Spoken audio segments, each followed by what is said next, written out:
você vai ver no Parlamento Brasil. Comportamento antirracista é tema de oficina no Amazonas. Profissionais de saúde do Piauí se preparam para oferecer primeiros socorros em Libras para a população surda.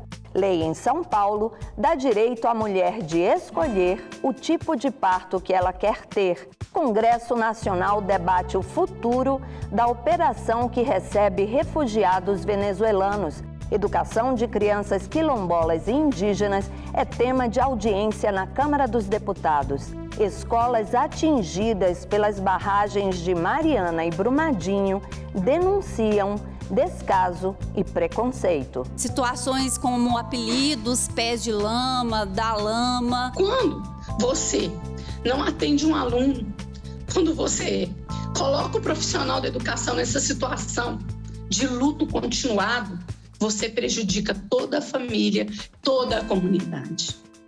Essas e outras histórias são o dia a dia do trabalho parlamentar. E esse trabalho tem o poder de impactar a vida do brasileiro, a nossa vida.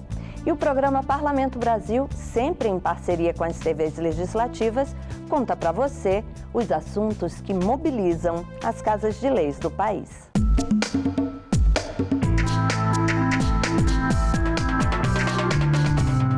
Em 10 de dezembro, a gente celebra o Dia Internacional dos Direitos Humanos. É um pacto mundial que define os direitos que cada um de nós, dos 8 bilhões de seres humanos, tem desde a hora que nasce e que ninguém pode tirar. A Declaração Universal dos Direitos Humanos afirma que todos nascem livres e iguais em dignidade e direitos e que as nações devem promover o respeito a esses direitos. Para combater o racismo na nossa sociedade, a Escola do Legislativo do Amazonas ofereceu para a comunidade oficinas antirracismo. O programa Educando pela Cultura da Escola do Legislativo da Assembleia realiza a oficina antirracismo como parte da programação do mês da Consciência Negra.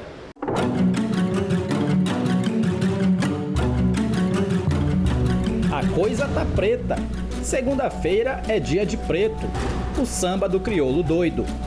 Uma extensa lista de expressões que se tornaram naturais ao longo dos anos entre a sociedade, mas que atualmente são consideradas racistas. Essas expressões, elas têm um cunho altamente racista, né? Porque você relaciona as coisas ruins com a cor da pele das pessoas. E isso é uma inverdade, principalmente aqui no Amazonas, né? A gente sabe que a maioria, a população originária é a população indígena, que foi escravizada, né? No início da colonização, depois foi introduzida com muita dificuldade a população africana para ser também escravizada. Então você tem uma morte dos povos originários, né? Que são os povos indígenas, que não têm a pele clara, mas que têm a pele escura, e depois você vê com a escravização e o aumento do preconceito e a discriminação contra os povos indígenas e contra a população africana que aqui foi escravizada. A mestre Deise Benedita, da Universidade de Brasília, foi convidada pela Escola do Legislativo da ALEAN para realizar a oficina antirracismo. A ideia é trabalhar uma nova postura de educação étnico-racial com a sociedade. O problema do racismo é deixar que as pessoas existam na sua plenitude e reduzi-las à condição de nada. Essa que é a questão do racismo, né? As pessoas que praticam atos racistas, muitas vezes, mas eu não fiz com essa intenção, porque é tão comum discriminar as pessoas, é tão comum diminuir a condição dessas pessoas como seres humanos, que as pessoas não ligam, porque tem uma coisa chamada impunidade. A oficina antirracismo faz parte da programação do mês da Consciência Negra do programa Educando pela Cultura. Trazer uma oficina como essa, é importante que os servidores participem, é importante que a comunidade local participe, porque isso vai fazer com que as pessoas desmistifiquem algumas coisas, aprendam sobre o comportamento respeitoso para com o diferente, para com o negro, o afrodescendente, para que a gente saiba o que falar, como falar, entender que isso não se trata não é questão de mimimi, não é questão de não querer ser chamado disso ou daquilo, ou não querer aceitar brincadeira, que não é bullying. Não existe bullying para isso é racismo ao tratar uma pessoa de uma palavra de forma pejorativa, é racismo quando você inferioriza as pessoas pela cor da pele. Todo ser humano tem igual direito de acesso ao serviço público do seu país. Lá no Piauí, a população surda vai ter esse direito mais aprofundado.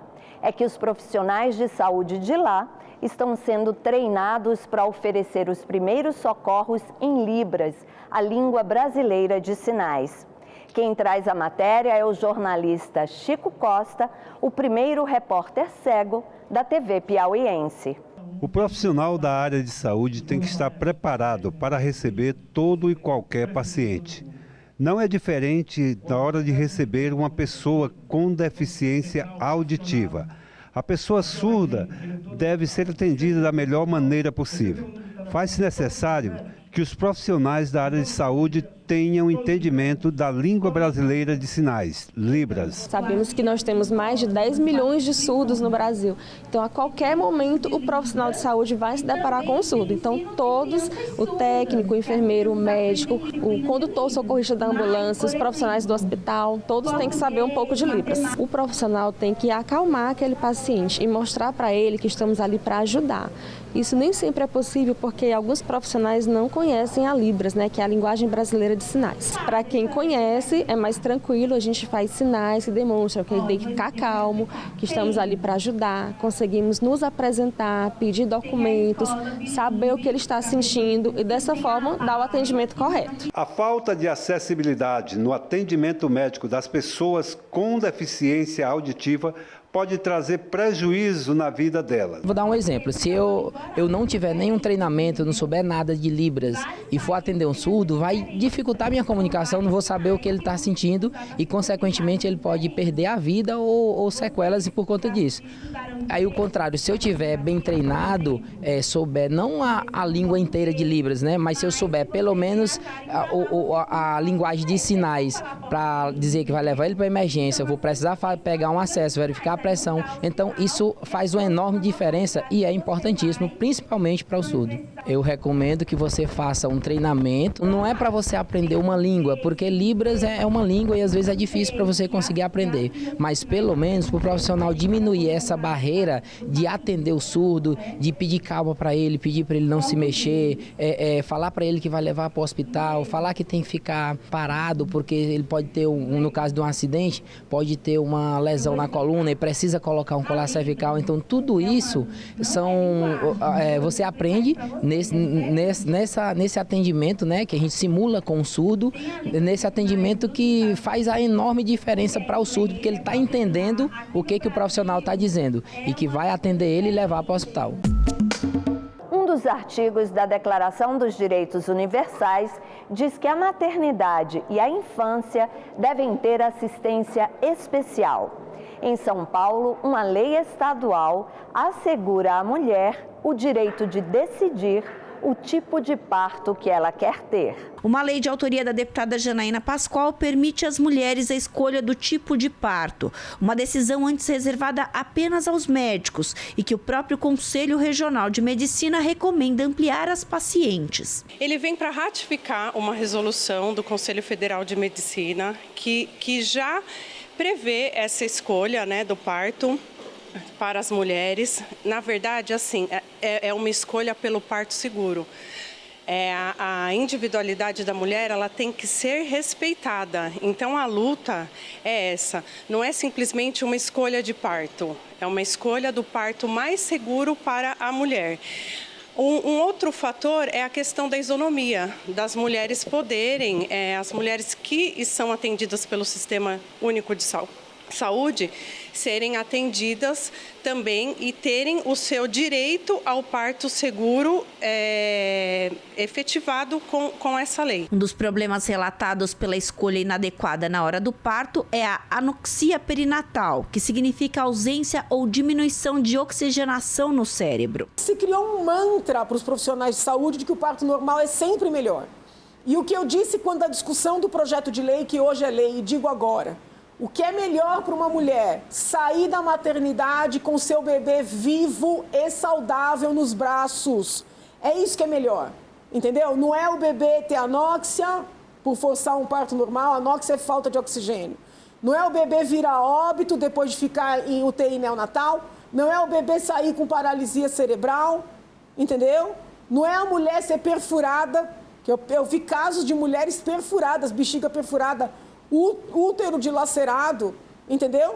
Por forçar um parto normal que ela não queria, porque ainda quando a mulher deseja, sabe? Mas ela não queria e forçaram de todas as formas e prejudicaram os bebês, alguns levados a óbito, inclusive aqui no estado de São Paulo, infelizmente são muitos os casos, e as mulheres dilaceradas. Então, o que é melhor para a mulher? Seu filho vivo e saudável no seu braço. A lei da deputada é motivada por relatos como o da enfermeira Silvia Rios, que durante o pré-natal recebeu a recomendação de parto cesariana. Mas ao entrar em trabalho de parto antes da data prevista, o bebê nasceu por meio de fórceps, um instrumento que retira o bebê quando a mãe não consegue ter contração. O momento assim que seria muito feliz para mim, depois de 20 anos tentando engravidar, né, de tantos tratamentos, sem conseguir engravidar, foi um momento de horror.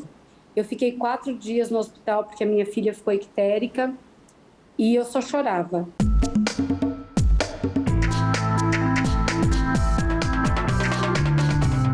Todo ser humano vítima de perseguição tem o direito de procurar e gozar asilo em outros países.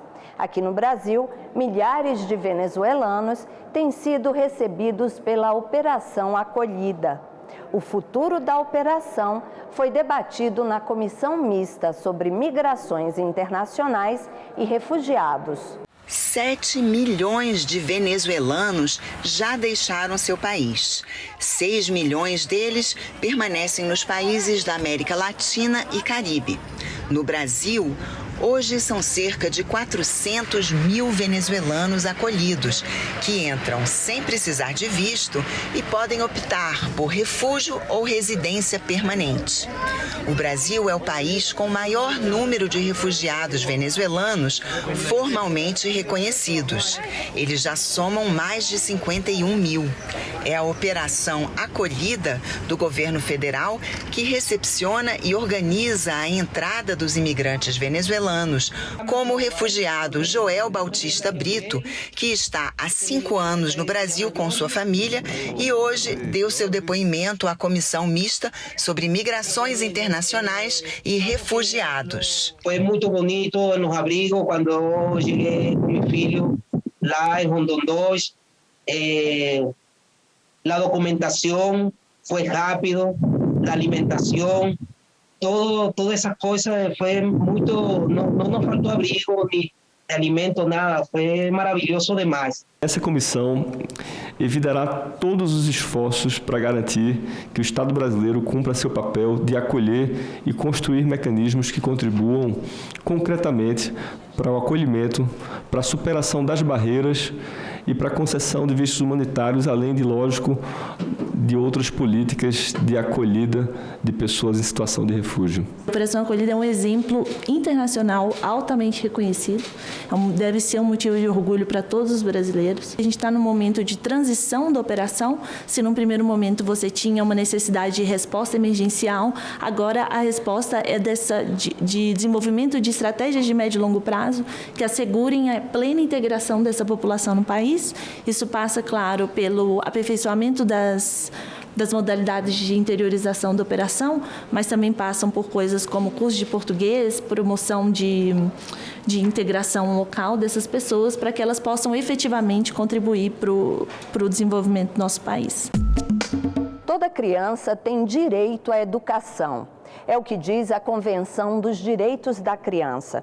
E os países devem dar importância a tradições e a valores culturais de cada povo. A educação de crianças indígenas e quilombolas foi tema de audiência pública aqui na Câmara dos Deputados. A Comissão de Educação da Câmara dos Deputados realizou uma audiência pública para tratar da educação de crianças e adolescentes quilombolas e indígenas. Este ano, o censo do IBGE deverá contabilizar também pela primeira vez a população quilombola. A iniciativa da audiência partiu da deputada paulista Sâmia Bonfim. E no mais, reforçar para que a gente possa destinar para todas as bancadas parlamentares, membros da Comissão de Educação, esse compilado dos cadernos que foram feitos. Acho que não só especificamente sobre o tema das populações indígenas e quilombolas, mas o conjunto deles, com certeza que há muito interesse em levar adiante. A gente tem a própria frente também dos direitos das crianças e dos adolescentes, que deve ser retomada, porque também ficou um pouco, não digo paralisada, mas com pouca condição de atuar. As participantes do encontro enfatizaram as dificuldades existentes atualmente na preparação de professores para este segmento da população e sugeriram cursos de ação para que o problema seja resolvido. A formação dos professores também tem sido um desafio grande para a implementação da educação quilombola, né, a educação escolar quilombola. E além de outras questões que estão para além dessas realidades práticas, que elas são evidentes não só para a educação quilombola, mas também para a educação das relações étnico-raciais, se a gente for pensar na implementação da Lei 10.639, que é uma pauta muito importante, tem uma participação fundamental desses movimentos, que é a ausência de dados oficiais sobre esses grupos. Não podemos mais tratar povos indígenas como seres do passado, como se não fizesse parte da história, como se eles não tivessem à frente de um dos maiores movimentos organizados da sociedade civil do Brasil. Todos os direitos que tem na Constituição Federal são direitos que eles e elas conseguiram com muita luta, com muita morte, com muito derrubamento de sangue. Quando chega na aldeia, vai para a escola não tem computador, não tem um ventilador, não tem boa estrutura, não tem cadeiras. Muitas vezes a gente já foi liberado cedo porque não tinha água ou merenda, a gente deixou de estudar por causa disso. O salário dos professores, a gente já foi na pista para os professores receberem salário, e inclusive os professores indígenas recebem menos do que os demais, mesmo exercendo o mesmo papel. Olha, uma curiosidade. Falaram na matéria representantes da ANAI, a Associação Nacional de Ação Indigenista, e do projeto Cunhataí Iquirã. Pois bem, a ANAI é uma das instituições brasileiras que recebem apoio da Fundação Malala, da paquistanesa Malala Yousafzai. E é com esse apoio que a ANAI criou o projeto Cunhataí Iquirã, que promove a educação de meninas indígenas.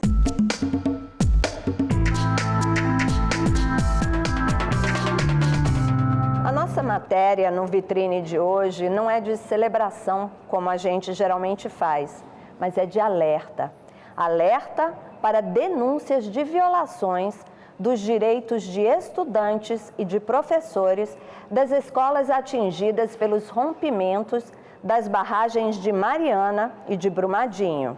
O assunto foi debatido na Comissão de Educação da Assembleia Legislativa de Minas Gerais.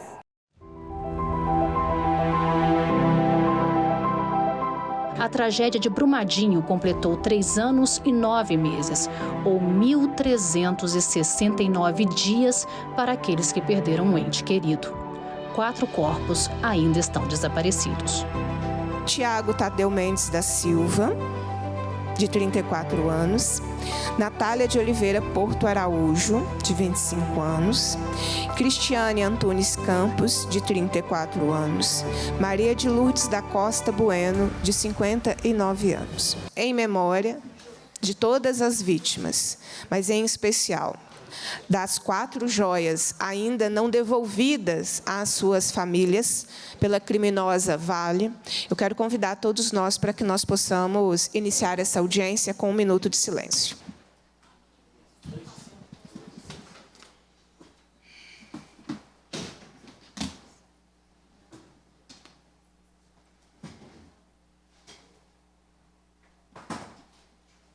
As 616 escolas afetadas direta ou indiretamente pelas tragédias da mineração vivem outros silêncios.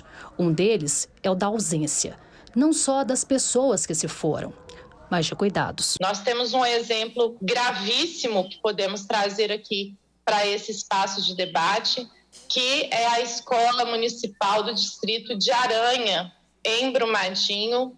Essa escola, ela recebe o abastecimento de água que, conforme análises realizadas pela Assessoria Técnica Independente, a EDAS, está contaminado, como, por exemplo, por arsênio. Então, essas crianças apresentam quadros de diarreia constantes. Eu estava nesse meio, eu vou contar. Vários corpos foram encontrados aí, nessa escola aí, nessa parte desse lamaçal que está aí.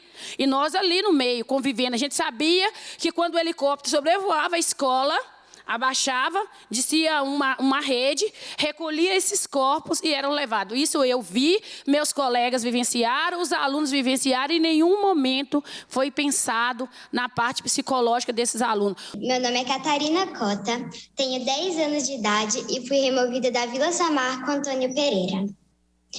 Mudei de escola, perdi meus amigos e professores.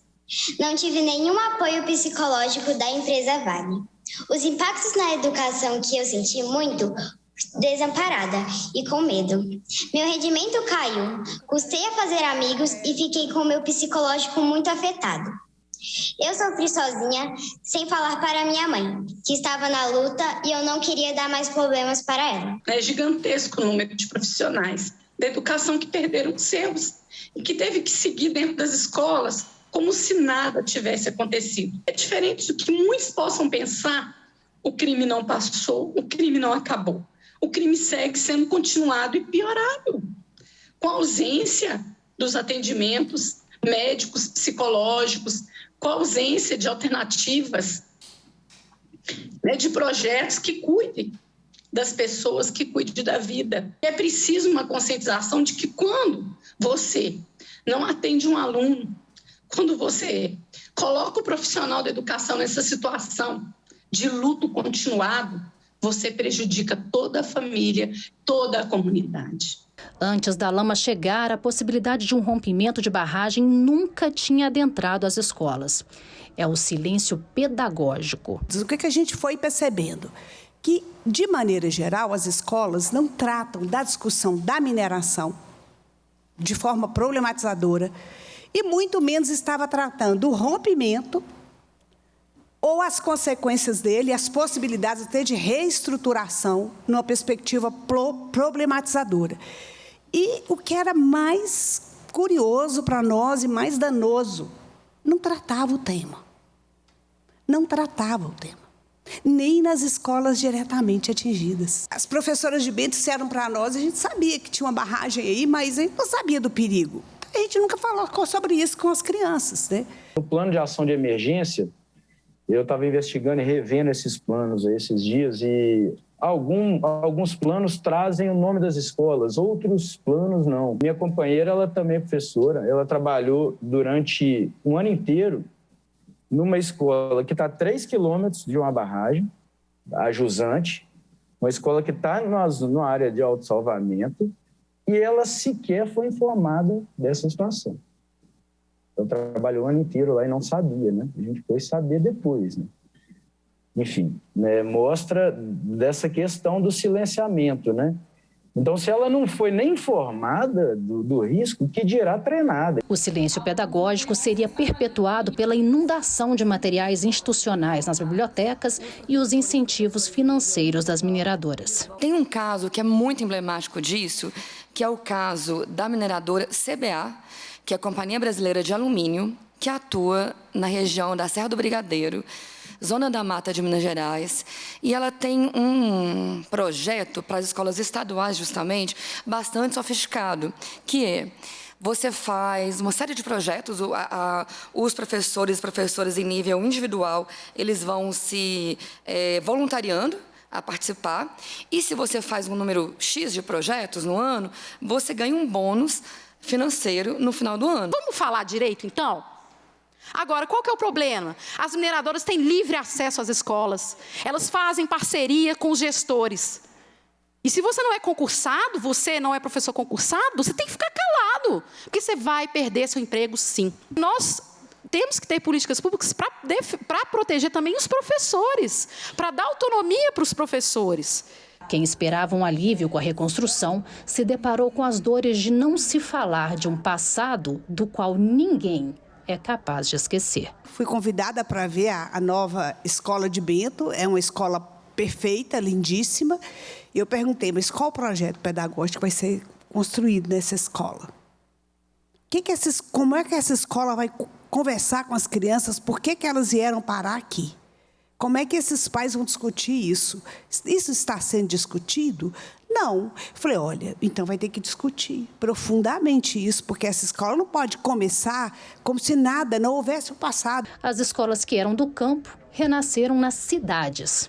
Estudantes que antes tinham um passado, agora têm apelidos. Os resultados das nossas pesquisas mostram, inclusive, situações de discriminação entre esses sujeitos, tanto no ambiente social quanto escolar, situações como apelidos, pés de lama, da lama, que nos traz aqui esses desafios, né? A comissão prometeu dar mais voz às escolas atingidas. Exatamente em respeito e rememorando o crime da Vale, Samarco e BHP Billington, nós faremos visitas técnicas em várias escolas estaduais, conforme fomos demandados por comunidades escolares para fazer o acompanhamento e as discussões sobre os impactos das mineradoras nas escolas e nas suas comunidades. Ao se colocar como um espaço de escuta, o Parlamento Mineiro pretende romper o silêncio nas escolas atingidas e amplificar o que os professores dizem esperar do futuro. Nós precisamos deixar marca, não marca de lama, não marca de destruição, mas marca de conhecimento, de empoderamento. Gostaríamos que o rompimento fosse pesadelo e que o amanhã trouxesse de novo nossa escola de volta. Não exatamente como era, mas com voz, ouvidos, cores, com consciência que buscamos hoje. É triste ouvir de uma mãe que ela está vivendo uma situação de luto continuado, não é mesmo? Bom, a gente espera que as autoridades possam resolver essa situação e que todos os envolvidos tenham os seus direitos garantidos. E o Parlamento Brasil fica por aqui. Se você quiser rever qualquer um dos nossos programas, já sabe, tem tudo na internet. senado.leg.br/tv/Parlamento Brasil. Tem o canal da TV Senado no YouTube, vai lá e se inscreve. E tem o velho e-mail, manda uma mensagem.